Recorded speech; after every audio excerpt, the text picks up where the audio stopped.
నమస్తే, welcome to Shri Manidweepeswari channel. ఈరోజు నేను మీకు మంచి ప్లేస్ గురించి చెప్పబోతున్నాను. చూసారా, లేత బాణుడు అప్పుడప్పుడే ఉదయిస్తూ మేము తెల్లవారుజామున 4 గంటలకే బయలుదేరేసాము స్కూల్ పిల్లలతో టూర్కి. చూసారా ఎంత బాగుందో, సూర్యుని వెలుగు ఎర్రని కిరణాలతో అలా వెళ్తూ మధ్యలో ఒక చోట పిల్లలకి టిఫిన్ టైం అయిందని చెప్పి చెట్టు కింద అలా పెట్టేశాము. తింటూ ఉన్నారు వాళ్ళు. ఇక్కడ ఈ కొండను చూసారా ఎంత అద్భుతంగా ఉందో, ఆ కొండ యొక్క రూపము. ఈ కొండలు దాటుకొని అవతలకి వెళ్తేనే మనము సోమశిల డ్యాము ప్లస్ పెంచలకోన నరసింహస్వామి టెంపుల్ని చూసుకోవచ్చు అన్నమాట. ఇలా మేము 3 ప్లేసులు స్కూల్ పిల్లలతో ప్లాన్ చేశారు. ఫస్ట్ ప్లేస్కి వెళ్ళినప్పుడు నాకు ఈ అద్భుత దృశ్యం కనపడింది.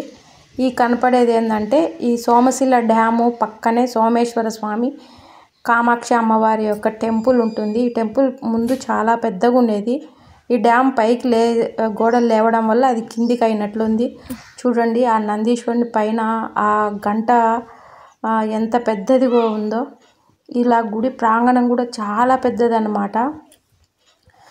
ఇక్కడ ఒకసారి ఎక్కువ వరద ఆ గేట్లు ఎత్తేయడం వల్ల ఈ గుడి కూడా మునిగిపోయిందనమాట. చూసారా సోమేశ్వర స్వామి ఎంత బాగున్నారో లోపల.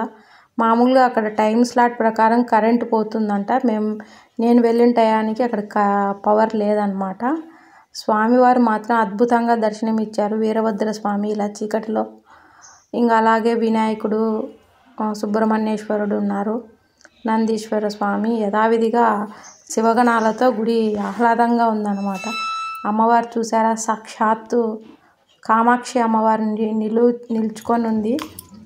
ఈ గుడి వెనకాల ఇలా డ్యామ్, పెద్ద డ్యామ్, ఇదంతా ప్రహరీ అన్నమాట.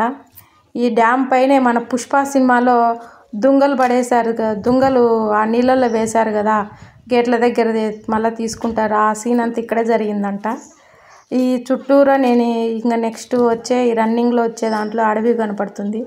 ఈ అడవులలోనే చాలా షూటింగ్ కూడా జరిగిందంట. ఇక్కడ చూడండి, మా స్కూల్ పిల్లలందరూ ఎలా అది చూసేసి ఇంకా దందన ఫాస్ట్గా కిందికి వచ్చేస్తున్నారు. మళ్ళీ నెక్స్ట్ 3 ప్లేసులు వెళ్ళాలి కాబట్టి ఈ పార్ట్ 1లో నేను ఇది చూపిస్తున్నాను.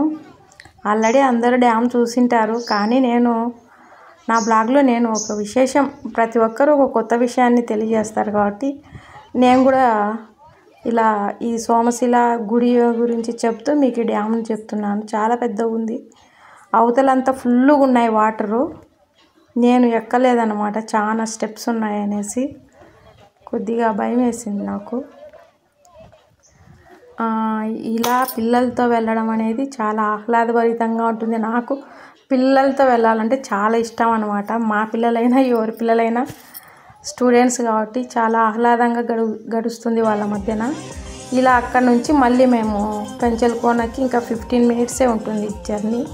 అంతా అడవి మధ్యనే జరుగుతుంది.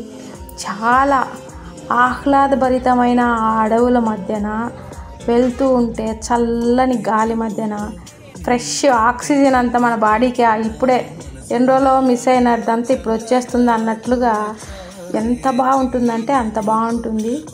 బస్సులో వచ్చే ఆహ్లాదభరితమైన సాంగ్స్ మధ్యన ఈ జర్నీ సూపర్గా ఉంటుంది అన్నమాట.